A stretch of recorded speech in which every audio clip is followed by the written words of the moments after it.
आदमी क्या है? आदमी क्या है बचपन की बहारों से पूछो। आदमी क्या है बचपन की बहारों से पूछो।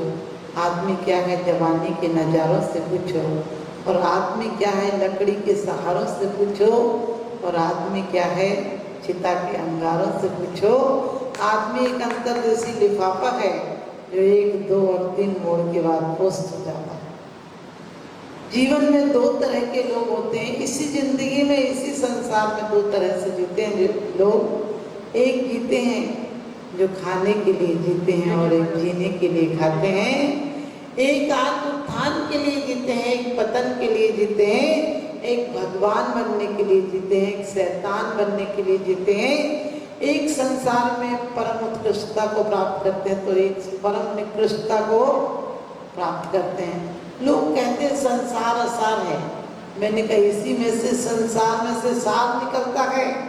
इसी संसार में इन्हीं परिस्थितियों में रहते हुए बहुत लोग ऐसे हुए हैं जिन्होंने अपने आप में आ गए तो परमात्मा पद को पा गए। बाहर भीख मांगी जा सकती है, अंदर संपत्ति पाई जा सकती है। एक भिखारी भीख मांगता था, कई वर्षों तक भीख मांगी उसने। बहुत घर घर जाके दरवाजे पर गिड़गिड़ाया और अपना कटोरा भरा, लेकिन अचानक एक दिन वह मर गया। अचानक क्या? मौत तो निश्चित है। दुनिया में कुछ हो या नहीं हो, मौत जरूर सबको मिलती है। सेठ को भी मिलती है, साहूकार को भी मिलती है, संत को भी मिलती है, फकीर को भी मिलती है, ग्रस्त को भी मिलती है, साधु को भी मिलती है। लेकिन किसी की मौत निर्वाण बन जाती है और किसी की मौत निर्वाह करते करते समाप्त हो जाती है।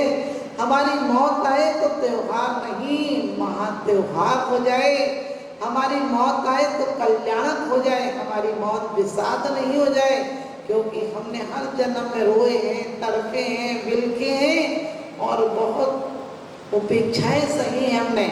लेकिन इसी प्रकार से उस भिखारी को भी सब उपेक्षाएं देते थे।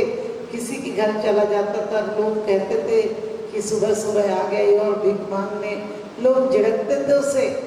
अचानक मरा तो लोगों ने कहा कि अरे ऐसा व्यक्ति था, दरिद्री था, इसकी तो जमीन भी थोड़ी सी मिट्टी भी हटा दो, इसे तो हटा ही दो, इसे तो जला ही दो, लेकिन इसकी मिट्टी भी हटा दो। और जैसे ही मिट्टी हटाने के लिए फावड़ा लगाया, वैसे ही देखा एक आवाज हुई और देखा वहाँ पर सोने का बहुत बड़ा घड़ा रखा हुआ था जिसमें हीरे और जवाहरात भरे थे। इसका मतलब उस भिखारी ने जिंदगी भर भीख मांगी और जोड़ जोड़ कर मर गया। काश वो एक हीरा भी निकाल लेता तो उसके जीवन का ढांचा बदल जाता, उसके जीवन की शैली बदल जाती जीवन में। क्योंकि जीने को हर लोग जिया करते हैं, जीने के ढंग अलग अलग हुआ करते हैं। कुछ जीते हैं महलों में, कुछ फुटपाथों पर जिंदगी गुजार देते हैं, कुछ महलों में नींद की गोलियां लिया करते हैं, कुछ फुटपाथों पर बेखबर सोया करते हैं। जीने के ढंग अलग अलग हुआ करते हैं। कुछ जीते हैं ढंग से, कुछ ढोंग से जिया करते हैं। जो ढंग से जीते हैं वो परमात्मा बन जाया करते हैं, और जो ढोंग से जीते हैं वो दर दर ठोकरें खाते हैं।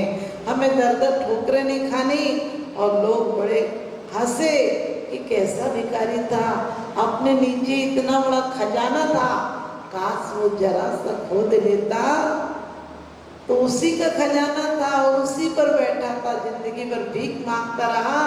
आपको लगेगा कि कैसा भिखारी था, चाहता तो खजाना क्यों नहीं खोद लिया।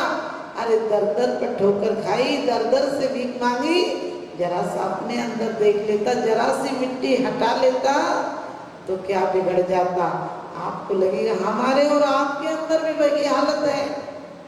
कभी बचपन में दोस्तों से, माता पिता से, पत्नी से, हर कोई से तो भीख मांगता है, क्योंकि प्रेम तो दान जानता है और अहंकार भिखारी बना जानता है। क्योंकि जब हमारा भावनाएं सामान्य स्तर पर होती हैं तो प्रेम बन जाती हैं, और जब ऊपर उठती हैं तो प्रार्थना बन जाती हैं, और ऊपर उठती हैं चरम सीमा पर पहुंचती हैं तो परमात्मा बन जाती हैं, और नीचे गिरती हैं तो वासना बन जाती है। वासना हमारी नियति नहीं है, हमारे अंदर तो परमात्मा की संभावना है। हम पत्थरों की तरह पैदा हुए हैं, लेकिन परमात्मा की तरह मौत हमारी जीवन की उपलब्धि होना चाहिए, क्योंकि सबको ही तो पैदा होने की प्रक्रिया एक सी होती है, रागी हो या त्यागी हो, लेकिन जो अपने अंदर कुछ और को जन्म देता है, जो जन्म जन्म से किया है उससे हटकर जो कुछ करता है, क्योंकि हर व्यक्ति अपने आप में एंटिक पीस है।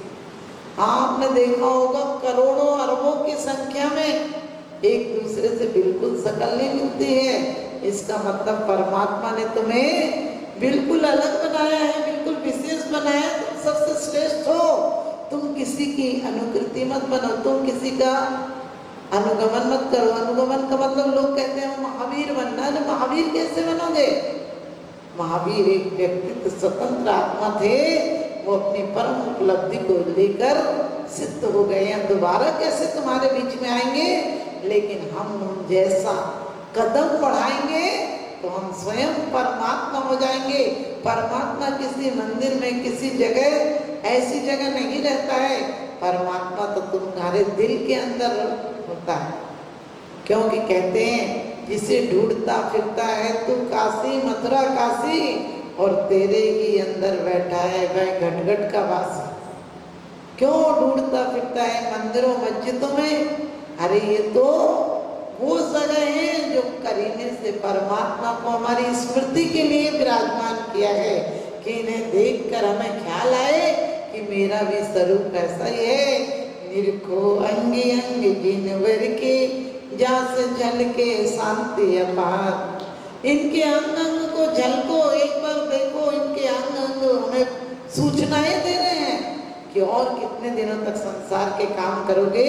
हाथ पर हाथ रखकर बैठ जाओ, तुम्हारी अवस्था यही श्रेष्ठ अवस्था है। चरण कहते हैं कब तक घूमोगे? कहाँ कहाँ घूम चुके हो, कहाँ कहाँ मैं घूम चुका हूँ, मेरी व्यथा पुरानी है। जहाँ गई मैं मिले लुटेरे, लूटी पूंजी सारी रे। अरे कौन पता था कौन माँ बाप बनेगा, कौन भाई बहन बनेगा, कौन चाचा ताऊ बनेगा, कौन सी जगह थी? हमें पता था कि हम कहाँ पैदा होंगे? कुछ नहीं पता था, लेकिन आए तो यहाँ पर सारे लुटेरे एक साथ आ गए। हम लोग कहते हैं परिवार, जो परी यानी चारों ओर से बाहर करे वो है परिवार। जब तक बैल नदे बनियारो तब तक चाहे घनेरी, और थके बैल की बात ना पूछे फिरता गली गली रे। ध्यान रखना, जो बच्चे खुशी से तुम्हारे पैरों में लिपट जाते थे, तुम्हें पापा बाबूजी पिताजी कहते थे, वो तुम्हें देखने से इनकार कर देते हैं। जो तुम्हारी एक बोली के लिए तुम नहीं बोलते थे तो रोने लगते थे, वही तुम्हारी बोलने सुनने को तैयार नहीं होते हैं। फिर भी तुम इसी जिंदगी में जी रहे हो। ऐसी जिंदगी देखकर अपने आप को सोचो कि मेरा ये नियति नहीं है, ये बीज है। वृक्ष बनना है हमें। वृक्ष कब बनेगा? वृक्ष बीज लाख चाहे कि सोने की पिटारियों में बीज को रख दो, बीज वृक्ष नहीं बनेगा। जो स्वभावते उपजे ना सजल मेघते कौन है का। जब जो स्वभाव में नहीं आएगा, यानी अपनी उस प्रक्रिया से नहीं गुजरेगा, परमात्मा की प्रक्रिया से, तब तक तीन लोग की कोई भी विद्वान, कोई भी ज्ञानी आ जाए, हमारे अंदर परिवर्तन नहीं ला सकता है। परिवर्तन कब आएगा? जब हमारे अंदर स्वयं का ज्ञान जगेगा। एक बीज भी हो सकता है। एक पिता ने अपने बच्चों से कहा कि मुझे बाहर जाना है, एक ही कोरा गेहूं ले लो और जब मैं लौट कर आऊंगा तो तुमसे वापस ले लूंगा। 3 लड़के थे, बोले अरे पिताजी कह रहे एक ही कोरा गेहूं ले लो, वापस ले लेंगे जब आएंगे। बड़े लड़के ने सोचा कि जब आएंगे तो एक कोरा गेहूं दे दूंगा, और क्या है। उसने नौकरों से कहा कि इन्हें तो पहाड़ पर डाल दो। क्या करेंगे? पिताजी के गेहूं में पहाड़ पे पड़े रहेंगे तो कम से कम हम ये तो कहेंगे ऊंची जगह डालकर आए थे गेहूं को। और दूसरे बेटे ने कहा कि पिताजी ने गेहूं दिए हैं, ये मांगेंगे, इन्हें बड़े संभाल कर रखो, इन्हें इतने संभाल कर रखो कि कि जब पिताजी मांगे तो कह दें, खुश हो जाएंगे पिताजी कि ये बहुत अच्छा बेटा है, इसने संभाल के गेहूं को रखे। तो उसने लिया, एक संदूक मंगाई अच्छी सी, और संदूक में गेहूं की बोरी बढ़िया से रख दी, बढ़िया से रख दी ने रखी दी। कैसे रखी जाती इसका ख्याल नहीं किया। और कहते हैं तीसरे बेटे ने सोचा पिताजी ने गेहूं दिए हैं, गेहूं तो गेहूं होते हैं, इसका क्या करूंगा रखकर। इसे समय पर आने पर खेती कंकड़ रहती, घास फूस रहती, अच्छे से जोता उसको। और ऐसे ही आषाढ़ का महीना आया और बरसात हुई, और उसने उस गेहूं को बीज को खेत में बो दिया, सही समय पर बो दिया, और सही समय पर बो दिया। और पिताजी 3 साल बाद लौटे यात्रा से।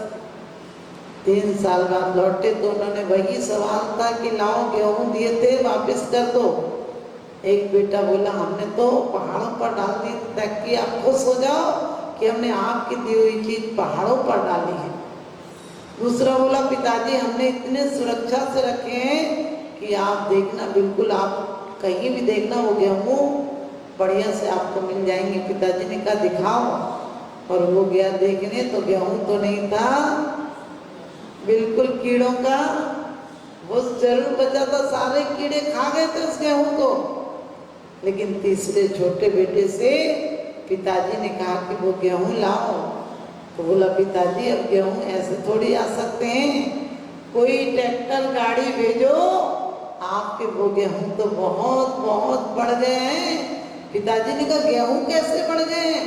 उन्होंने कहा उन्हें हमने समय पर खेती में डाल दिया था, खेतों में डाल दिया था, और एक एक गेहूं हजार हजार गेहूं लेकर लौटते हैं। इसीलिए वैराग भावना में कहा है बीज राखी फली भोग वे, ज्यों किसान जग माहे, त्यों चक्री नृप सुख करे, धर्म विसारे नाई। क्या बीज राख फल भोग वे, ये धर्म का, ये चेतना का बीज मिलाए से ऐसे ही मत खो देना, वरना भले तुम उसे तरक्की समझते हो, पहाड़ समझते हो, ऊंचाइयां समझते हो, इसे भोग में लगा दोगे तो ये रोग पैदा कर देगी। इसे बहुत प्रकार के जानवर कहें, रिश्तेदार कहें, हमारे अपने कहें, पंचेंद्रिय के विषय कहें, और व्यसन कहें, पाप कहें, कसाई कहें, ये पक्षी जाकर तुम्हें ऊंचाई पर दिखेंगे, तुमने बीज डाले हैं लेकिन सारे खा जाएंगे, तुम्हारे जीवन में तुम्हें भिखारी करके भेज देंगे। लेकिन यदि तुमने इसे संभाल कर रखा, किस चीज को, चोरी आप किसको मानते हैं? चोरी आप मानते हो किसी का द्रव्य उठा लेना चोरी है, लेकिन नहीं, अपनी शक्ति को छुपा लेना भी चोरी है। द्रव्य चोरी है, क्षेत्र चोरी है, काल चोरी है, और भाव चोरी है। तो इसी प्रकार से हमने यदि तिजोरियों में रख दिया इस तन को, इस मन को परिवार में कैद करके रख दिया, तो अंत में क्या मिलेगा? खाक मिलेगा। अति संक्लेश भावते मरो, घोर शुभ्र सागर में पड़ो। अत्यंत संक्लेश भाव से मरेगा तो नरक गति मिलेगी। नरक गति में जाना हो तो ध्यान रखना, यहाँ प्रत्येक बात पर चिड़चिड़ाना, गुस्सा करना बिल्कुल नरक की टिकट बुकिंग रहेगी। अजीब लोग हैं, जब भी कोई मरता बोले स्वर्गवास हो गया, हमने टिकट बुक कराई थी क्या? जब देखो किसी कोई दिल्ली से मरे, काशी से मरे, मथुरा से मरे, कोसी से मरे, सभी स्वर्गवास जाते, तो नरक में किसका वास होगा?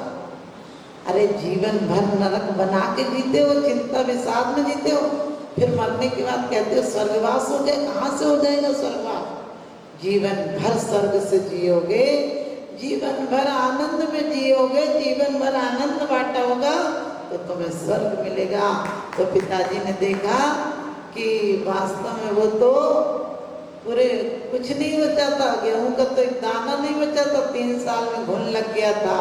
लेकिन तीसरे बेटे ने देखा, उसको तो देखकर पिताजी ताज्जुब कर गए, कई ट्रक गेहूं हो गया था 3 साल में। तो पिताजी ने पूछा ऐसा क्यों किया? बोले पिताजी बीज दिए थे और वो वो भी बाप के हाथ के बीज थे। वो बेटा नालायक होते हैं जो बाप की दौलत को खाकर साफ कर देते हैं, वो बेटे लायक होते हैं जो बाप की दौलत में चार चांद लगा देते हैं। मैं उस दौलत की बात नहीं करती हूँ जो संपत्ति के ठीकरों को हम दौलत समझ लेते हैं, ईंट के भट्टों को हम मकान समझ लेते हैं, और मिट्टी की तरह सोना भी खनिज पदार्थ है, उसको हम जीवन की दौलत समझ लेते हैं। वो दौलत नहीं है। कनक कनक ते सौ गुणी मादकता दिखाए, या खाए बोराए सब पापाए मोराए। ये कोई उपलब्धि नहीं है कि सोने के क्या करोगे, जितना चाहे सोना जोड़ लेना, 100 तोले चाहे 200 तोले चाहे 500 तोले, मरते टाइम 1 तोला भी तुम्हारे साथ जाने वाला नहीं है। लाखों दोस्त बना लेना, लाखों फ्रेंड्स बना लेना, मरते टाइम एक भी बंदा तुम्हारे साथ, अर्थी तक तो चले जाएंगे, अर्थी के आगे कोई नहीं जाएंगे। मुझ छोड़ने को, मुझ अकेले को छोड़ने हजारों लोग आए, मुझ अकेले को छोड़ने हजारों लोग आए, उनमें से सिर्फ 4 ही उठाकर मुझे लाए और छोड़कर ऐसे चले गए, छोड़कर ऐसे चले गए जैसे खुदा से उधार मांग कर लाए।